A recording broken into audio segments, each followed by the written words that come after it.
del versículo 18 hasta el 22. Libro de los Hechos, capítulo 19, del versículo 18 hasta el 22.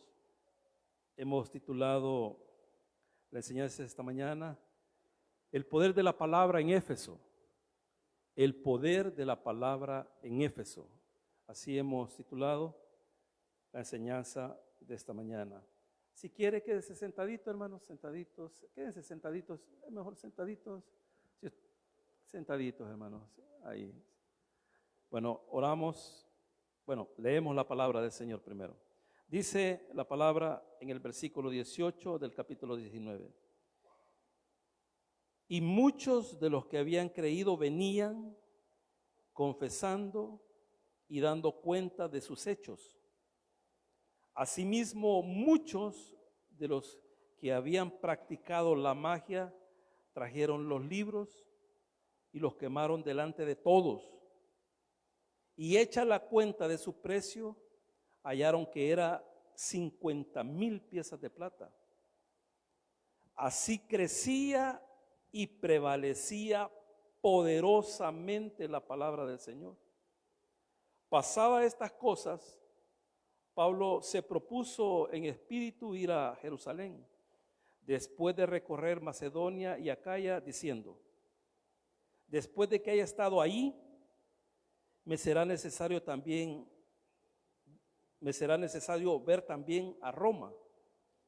Y enviando a Macedonia a dos de los que le ayudaban, Timoteo y Erasto, él se quedó por algún tiempo en Asia. Oramos. Señor, te damos gracias por tu palabra. Bendícela, Señor. Bendice a cada hermano, Señor, que está aquí en esta mañana. Y de igual manera bendice a los que no pudieron venir por cualquier razón, por cualquier circunstancia. Donde quiera que estén, Señor, bendícelos, guárdalos en el hueco de tu mano y apártalos de todo peligro y de todo mal. Te ruego que tú me puedas ayudar, porque reconozco, Señor, que sin su ayuda no podría hacer nada. Y que todo lo que diga, Señor, en lo que resta de este hermoso culto, sea para la honra y gloria suya. Porque todo lo pedimos en el nombre poderoso de Jesús. Amén y amén. La semana pasada concluíamos en el versículo 17 y decía ahí la palabra de que todos, dice, todos magnificaban el nombre del Señor. Y en algunas otras traducciones dice ahí, como en el caso de la NBI, dice que todos glorificaban el nombre del Señor.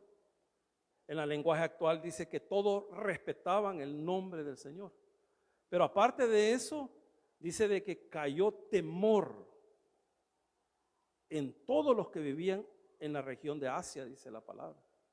Oiga eso, dice que cayó temor en todos los que vivían en la región de Asia. Si usted se va a un mapa, hermano, usted se va a dar cuenta de que Éfeso hoy es lo que conocemos como Turquía. Y si usted, hermano, investiga un poquitito más y pide información de cuántas personas viven en Turquía, ahí le van a decir cuántos millones viven en Turquía. ¿Por qué les digo esto, hermano? Porque en Turquía, o sea, no es un país pequeño, es un país enorme. Es enorme, hermano. Es tan grande de que una parte de Turquía pertenece a Europa y otra parte de Turquía pertenece al continente asiático. O sea, un mismo país pertenece a dos continentes, ¿va? Pero aquí dice la palabra del Señor que magnificaban el nombre del Señor, lo respetaron el nombre del Señor, pero les cayó temor. Pero ¿por qué ellos comenzaron a magnificar el nombre del Señor? ¿Por qué lo comenzaron a glorificar? ¿Por qué respetaban el nombre del Señor, hermano? ¿Por qué? ¿Y por qué cayó temor en ellos? ¿Por qué? Usted lo va a saber, o sea, si estuvo la semana pasada o lee el contexto. Es por lo que ellos habían visto. Es por lo que Dios había hecho por medio del apóstol Pablo. O sea, Dios mostró su poder en Éfeso a través del apóstol Pablo. Y leíamos y estudiamos la semana pasada de que las personas iban donde vivía Pablo y agarraban sus pañuelos, hermano, las cosas que él utilizaba, las cosas personales de él, y no se las iban a pedir, se las llevaban. O sea, me pongo a imaginar de que, acuérdese de que Pablo tenía un grupo de colaboradores, ¿va? Entonces quizás, digo yo, o sea, me pongo a pensar, de que Pablo tenía alguien que le lavara la ropita, o quizás él la lavaba y todo eso. Acuérdense que ellos no eran personas que tenían cantidades de ropa como quizás algunos de ustedes o yo tengamos. Porque yo le aseguro que quizás de los que estamos aquí, hermano, o sea, yo estoy más que seguro que nadie de los que estamos aquí solamente tiene una mudada. Yo estoy más que seguro, hermano. Estoy más que seguro. ¿Sí? Entonces en esa época no era así. O sea, ellos tenían sus mudaditas, pocas, iban a los ríos, las lavaban. Algunos tenían que esperar que se secara porque solo tenían la única. Pero quizás Pablo tenía ahí algunas cositas extras y ellos la agarraban y se las llevaban. Y iban donde los enfermos, donde los endemoniados, y dice que los demonios salían, dice, y los enfermos eran sanados. Y después Lucas relata la historia de 7 judíos, hijos de un sacerdote llamado Escevas. Y ahí ellos quisieron hacer un exorcismo. Y eso se me olvidó comentárselo la semana pasada. El exorcismo es diferente a expulsar fuera un demonio. El exorcismo lleva eso, pero el exorcismo es un ritual. Ese es un ritual. Si usted ha visto quizás alguna película donde un sacerdote católico expulsa un demonio, usted va a ver que él hace un ritual. En cambio, o sea, nosotros los creyentes en Jesucristo, lavados con su sangre, nacidos de nuevo, nosotros no hacemos un ritual. Nosotros le ordenamos al Espíritu que salga. O sea, nosotros no vamos a hacer un ritual, porque el endemoniado, o sea, no se lo va a permitir. Y si se lo permite, lo que va a hacer es reírse. Pero cuando usted le ordena en el nombre de Jesús que salga, hermano, sale. Si usted tiene la morada del Espíritu Santo, usted ha nacido de nuevo y usted con autoridad le dice al endemoniado, sale en el nombre de Jesús, sale, va a salir. Entonces un exorcismo es diferente a como enseña la palabra de Dios, que tenemos que expulsar demonios. Así que todo eso, hermano, o sea, había impactado ahí en toda la región de Asia. Pero si usted puso atención al pasaje, usted se va a dar cuenta, hermano, que eso que había sucedido no solamente impactó a los incrédulos. O sea, eso que se había dado allí impactó hasta los creyentes. O sea, los impactó, hermanos. Ahora la pregunta es, ¿por qué los impactó? Por lo mismo que yo les estoy diciendo. Ellos se dieron cuenta, los mismos creyentes se dieron cuenta de que ellos no se podían ocultar del demonio. Hermanos, si nosotros no nos podemos ocultar de un demonio, porque el demonio sabe, él sabe si usted es creyente o es falsante, él sabe.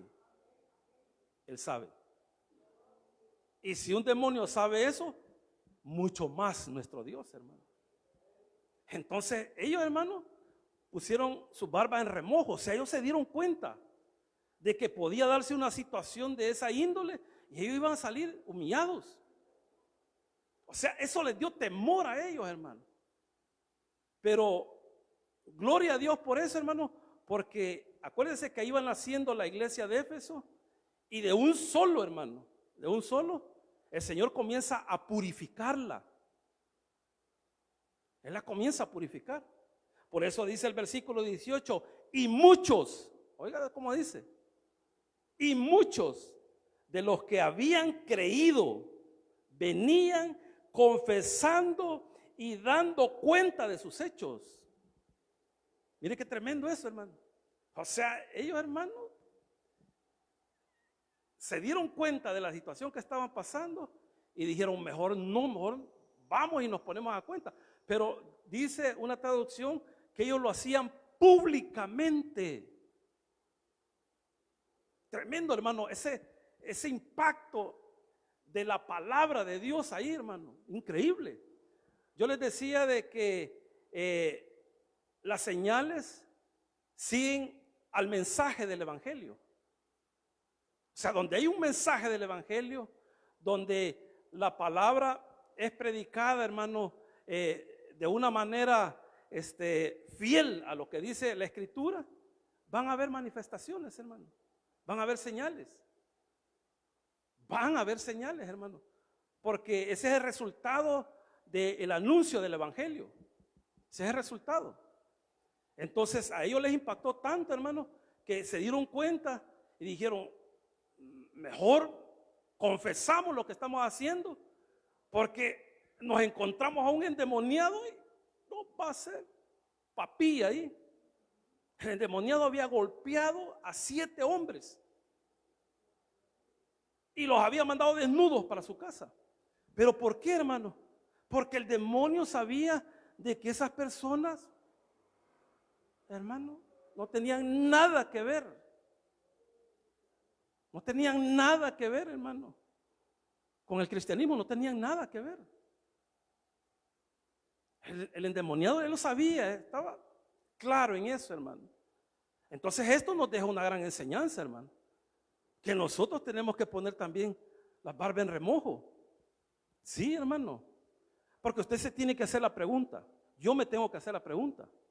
Y usted se tiene que preguntar, ¿realmente soy un hijo de Dios? ¿Soy un nacido de nuevo? Usted se tiene que preguntar eso. No porque le pueda salir un endemoniado ahorita. Que se puede dar, se puede dar. Pero yo le digo que usted tiene que tener esa reflexión. ¿Por qué? Porque un día que estemos delante del Señor, de aquel que vino a dar su vida por los que han creído en Él, hermano, no salgamos avergonzados. Allá no dice en el capítulo 7, pues al final del Sermón del Monte.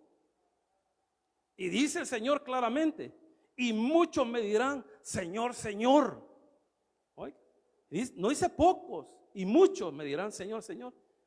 Y en tu nombre echamos fuera demonios, en tu nombre hablamos. Y les dice, ¿y cuál va a ser la respuesta del Señor? Apartados de mí, hacedores de maldad. Y es bien tremendo ese pasaje, hermano, porque imagínense personas que están teniendo algo sobrenatural en sus vidas, pero no es del Señor. Porque también el enemigo hace cosas sobrenaturales.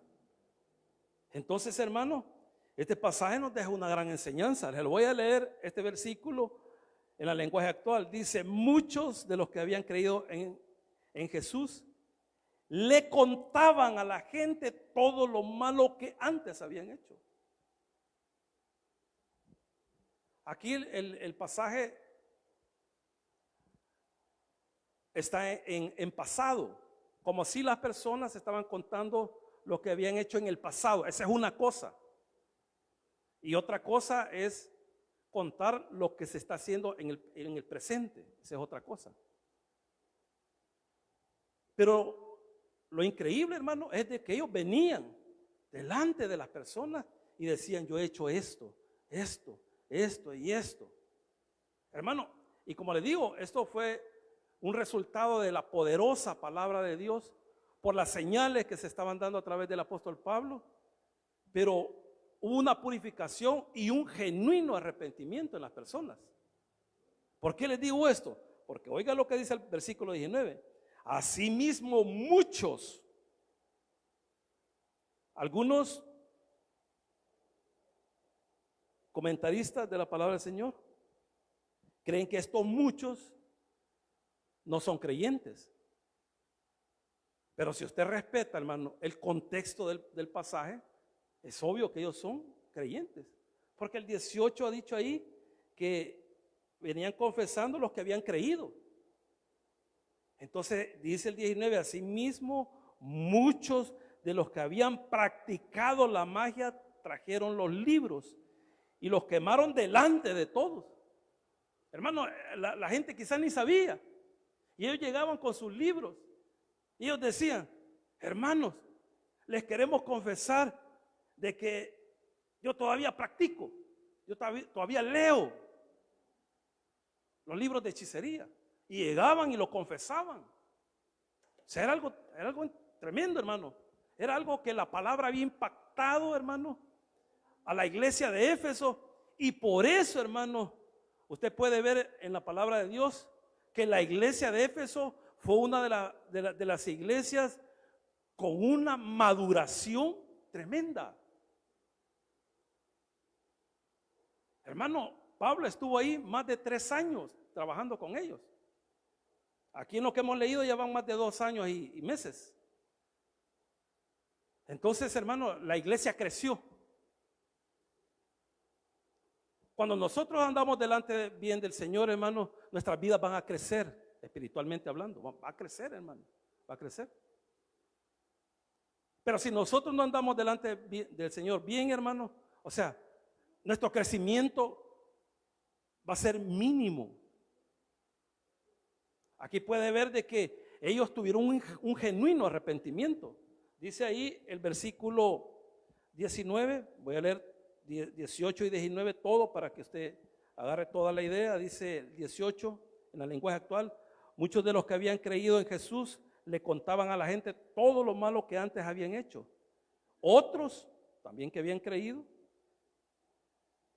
otros que habían sido brujos, traían sus libros de brujería y los quemaban delante de la gente. Y oiga esto, y el valor de los libros quemados era como de 50,000 monedas de plata. Usted sabe cómo está en este momento la plata, la onza de plata.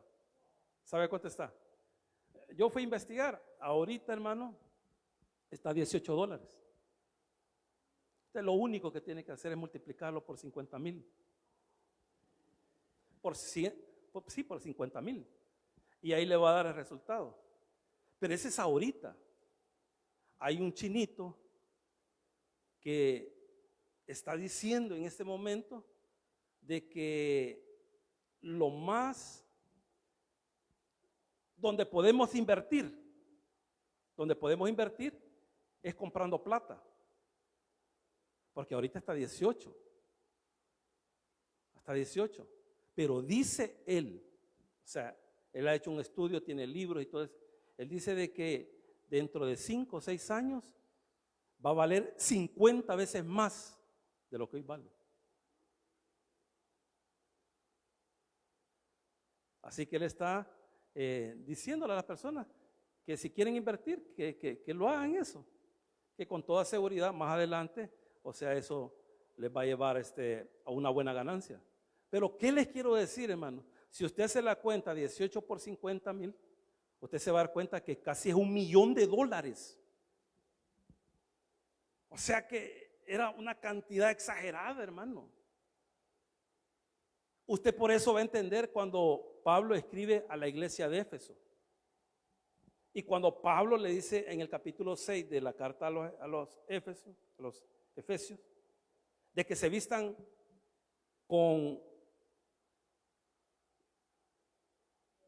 el escudo, con el yelmo, o sea, le dice que se vistan. Ahí dice en Efesios, se lo voy a leer textualmente, dice ahí la palabra, en Efesios 6, dice 6:10, por lo demás, hermanos, fortaleceos en el Señor y en el poder de su fuerza.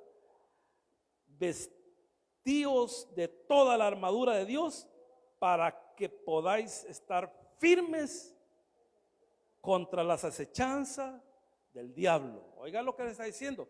Usted ahí, cuando uno lee eso, entiende lo que sucedía en Éfeso. ¿Qué es lo que sucedía en Éfeso, hermano? Había un mover satánico, un mover diabólico ahí, hermano. Y solamente eso podía ser contrarrestado vistiéndonos con la armadura de Dios.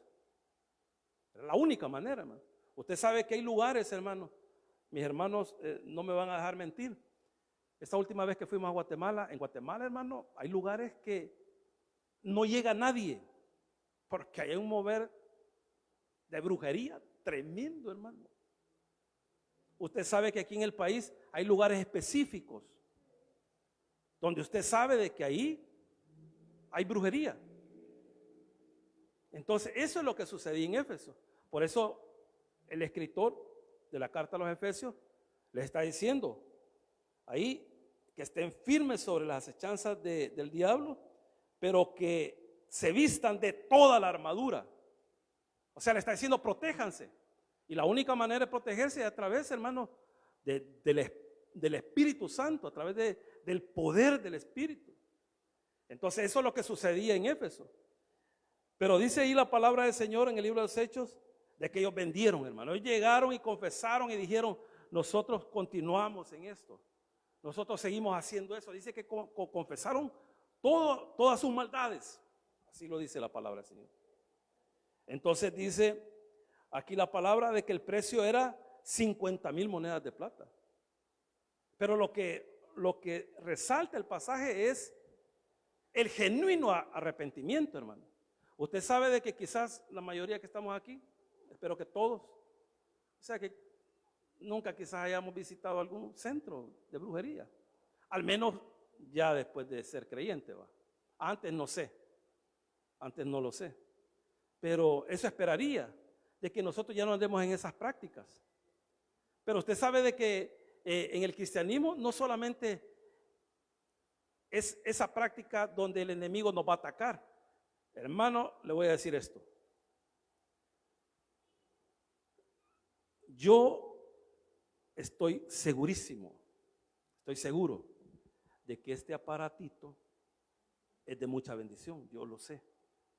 Pero para algunos, lamentablemente, creyentes, hijos de Dios, es una maldición. Hermano, es algo terrible. Y eso les ha contrarrestado que ellos puedan crecer en el cristianismo. Eso es terrible, hermano. O sea, hay personas que, hermano, son adictas a la televisión, son adictos a los partidos y todo eso, hermano. Pero volviendo al caso de los teléfonos, de los televisores, de las computadoras, ¿usted estaría dispuesto a decir aquí públicamente, hermano, esto ha sido para mí de gran maldición? Yo confieso que aquí he visto cosas terribles, aquí ven esto. O sea, ¿tendría usted el valor de decir eso? Y usted dice, hermano, y aquí delante de ustedes, yo lo voy a hacer pedazo, lo voy a quemar el chip porque ya no quiero. ¿Cuántos estaríamos dispuestos a hacer eso, hermano? Y recoger todos los teléfonos aquí y quemarlos. O sea, porque no se vale, lo voy a regalar. No, lo quemado. Y usted sabe que hay teléfonos que cuestan hasta $1,000, $2,000. Y algunos cuestan $30. Pero estaríamos dispuestos a eso, hermano. Esa fue la reacción de los creyentes, hermano. Esa fue la reacción de ellos. Tremendo, hermano. Traería usted su televisor y le dice, hermano, esto se volvió para mí el demonio, aquí lo traigo. Y yo lo prendido en esta carambada paso. Ahí que lo traigo y lo voy a hacer pedazos. Hermano, cuando hay un arrepentimiento genuino, así, Dios lo ve. Yo siempre les he dicho, hermano, que no es bueno, ¿cómo se llama? Ponerse uno de ejemplo. No es bueno. Yo les he dicho a los hermanos, pero cuando no hay a quien poner ejemplo, o sea, uno recurre a uno mismo. Y aquí está mi mamá, yo creo que se va a acordar de eso. Yo me convertí al Señor y bueno, o sea, yo comencé a entender muchas cosas, ¿va? Y mi mamá era bien devota de Jesús Nazareno, lo tenía en la casa, ella tenía a San Antonio el Monte, y todo, ella tenía sus cositas ahí. Bueno, yo vengo de ahí, yo iba a la iglesia católica y todo eso, pero me convertí y yo me di cuenta de que los ídolos no son nada, que las imágenes no son nada. Y se va mi mamá y mi papá para Estados Unidos y queda sola la casa, hermano. Y yo llegué porque me llamó mi hermana y me dijo de que estaban oyendo cosas en la casa. Bueno, yo dije, yo voy a ir. Y de repente entré a la casa, yo solo entré. Y yo me puse a orar, va. Y de repente, como si me dijeron, volteé a ver ahí, yo vi las imágenes. Hermano, fue algo increíble, hermano. Que mi mamá no sé cuánto tiempo pasó sin hablarme, no sé. Porque yo los agarré. O sea, hermano, correcto. Agarré todas las imágenes, hermano. Y me las llevé, yo ya viví en Santo Tomás. Y me fui por la autopista Comalapa. Y en una de esas vaguadas que hay así, donde pasa el agua, las tiré, agarré una roca y ¡puf! Cuando vino la hermana Ana, ardió Troya, hermano. Ardió Troya. Fíjese cómo Dios, hermano. Yo les digo esto porque Dios vio en los de la iglesia de Éfeso ese arrepentimiento. Porque el arrepentimiento genuino, hermano, trae una acción. Trae una acción. Pero ¿qué es lo que sucedió, hermano? Mi mamá y mi papá me dijo, nunca vengas aquí a la casa, no te quiero ver. Hermano, fue algo terrible. Pero la gloria sea para el Señor. Ellos creyeron en el Señor. Y hoy está aquí mi mamá. Yo sé que le da risa lo que yo estoy diciendo. Pero en esa vez me quería matar. Sí, yo, ¿por qué corro más rápido que ella? Me fui. Pero esa fue la reacción, hermano. Eso es lo que estaban haciendo, eso es lo que estaban haciendo aquí. Pues, hermano, ellos dijeron, nosotros somos brujos. Y nosotros hemos creído. Ellos sabían, hermano, que el que los iba a dejar ahí al descubierto era otro brujo. Sí, hermano. Entonces por eso agarró temor ahí la gente. Y dice ahí la palabra del Señor, versículo 19, otros que habían sido brujos traían sus libros de brujería y los quemaban delante de la gente. Y el valor de los libros quemados era como de 50,000 monedas de plata. Y dice el versículo 20 de la Reina Valera, así crecía y prevalecía poderosamente la palabra del Señor. Dice, y así crecía. ¿Cómo es el crecimiento en las iglesias y cómo es el crecimiento de las personas? A través de un genuino arrepentimiento. Porque ese es el resultado. Dice ahí claramente, así crecía. O sea, de esa manera, cuando dice así crecía, era la manera como la iglesia de Éfeso fue creciendo, hermano. Usted puede ver ahí en la Biblia, porque Dios es tan bueno, tan misericordioso, que Dios explica cómo fue una iglesia y cómo fue otra iglesia. Dios en su amor y su misericordia nos dejó 2 cartas a los Corintios y nos explican cómo eran de especiales los de Corinto. O sea, los corintios eran especiales, como nosotros, los del Taber de la Matepec, especiales. Los de Éfeso, hermano, eran personas que, si usted se va a Apocalipsis, hermano, los de Éfeso no andaban amagando. Oiga lo que dice una de las cartas, que es la primera carta a la iglesia de Éfeso. Oiga lo que dice Apocalipsis. Escribe al ángel de la iglesia en Éfeso, el que tiene las 7 estrellas en su diestra, que es el Señor, va. El que anda en medio de los 7 candeleros de oro, dice esto: yo conozco tus obras y tu arduo trabajo y paciencia, y que no puedes soportar a los malos, y has probado a los que se dicen ser apóstol y no lo son, y los has hallado mentirosos. Hermano, y después de esa zarandeada que les dio Pablo ahí, hermano, o sea, con la palabra y todo, con las señales, ellos, hermanos, quedaron curados. Lo único que se lee ahí en la carta, el mensaje de la iglesia de Éfeso, que ellos habían perdido su primer amor. O sea que la intensidad, hermano, de cómo ellos comenzaron los caminos del Señor, había menguado. Eso era lo único. Pero ahí, hermano, llegaba un apóstol y no andaba bien parado, tarjeta roja. No lo queremos aquí. Pero era por eso mismo. Era por eso mismo. Pero dice ahí la palabra en el versículo 20, así crecía y prevalecía poderosamente la palabra del Señor. Y el 21 dice, pasadas estas cosas, todo lo que ya explicamos el domingo pasado y hoy, Pablo se propuso en espíritu ir a Jerusalén. Fíjense que Pablo, hermano, era una persona que estaba en un lugar, pero él ya estaba pensando en que él tenía que ir a otro lugar. Él era una persona que no se podía estar quieto. Él sabía de que tenía que ir a otro lugar. Y siempre él andaba buscando los lugares más populosos, hermano. Porque Éfeso en ese momento, recuérdese que era un puerto. Hoy no es un puerto ya. Y yo se los expliqué la vez anterior. Él, hermano, sabía de que ahí llegaba mucho comercio.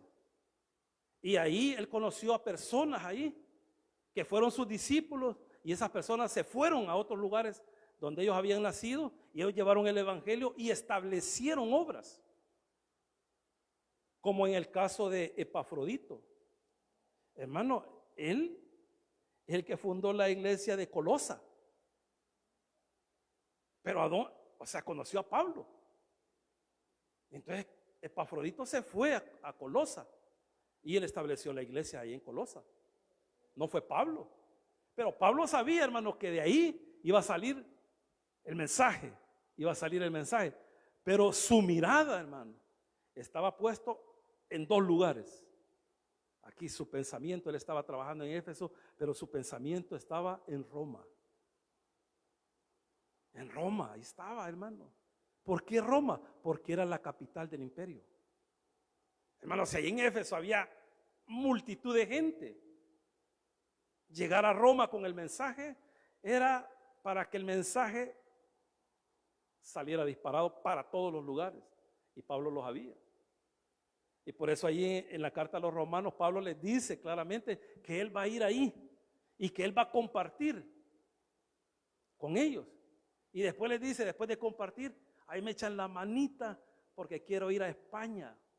Porque ese es el deseo de Pablo. Y fíjense cómo Dios es de bueno, hermano, que se lo concedió.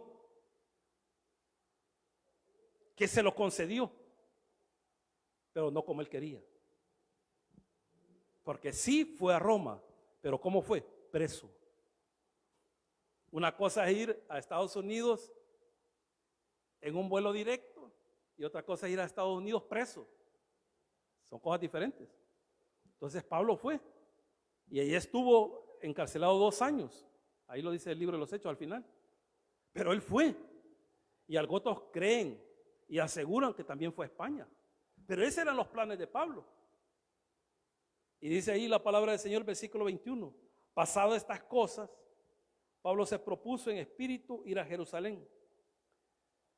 Aquí la lenguaje actual lo dice un poquito más claro, porque aquí dice, se propuso en espíritu. Y usted dice, ¿y eso qué es?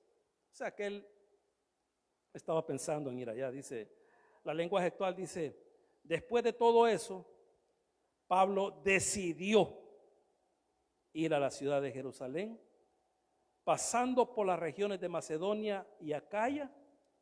Luego pensó ir de Jerusalén a la ciudad de Roma. Ya estaba Pablo, hermano. Voy a ir acá.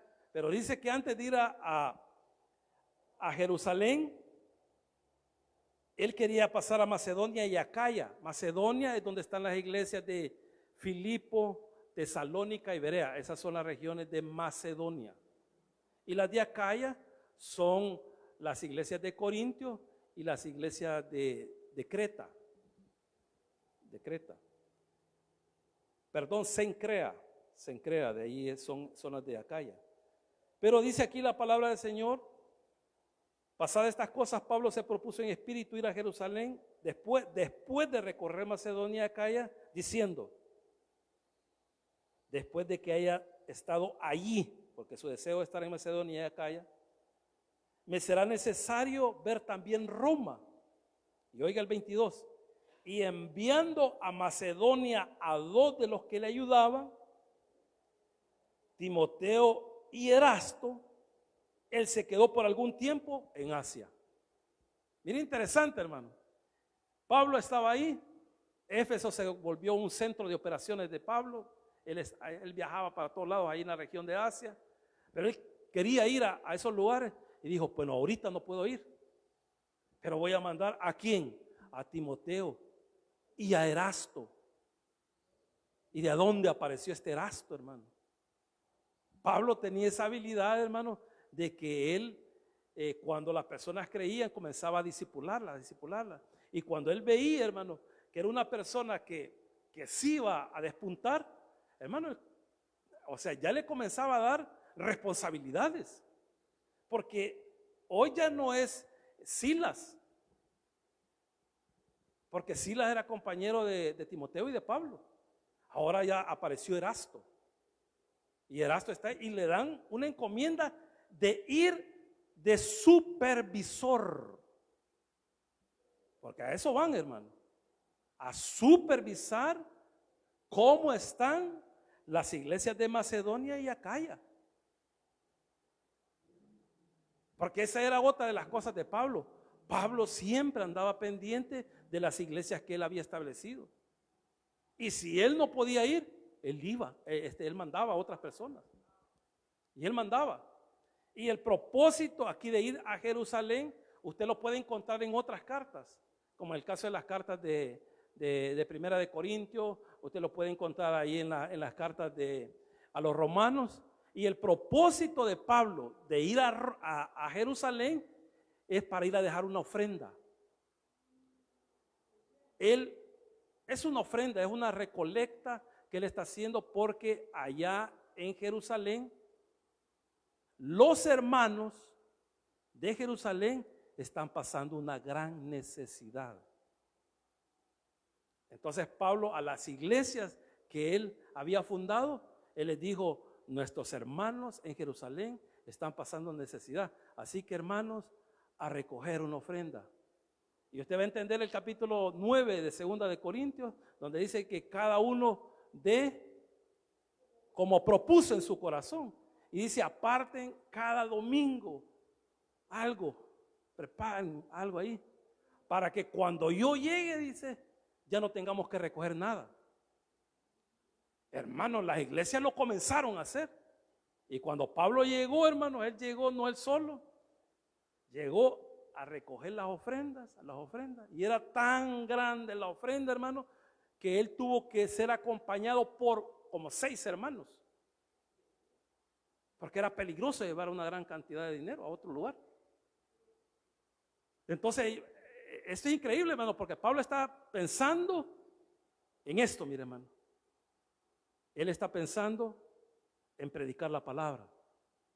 Él está pensando en predicar la palabra, pero a la vez está pensando en los más necesitados. Y ahí hay otro mensaje, hermano.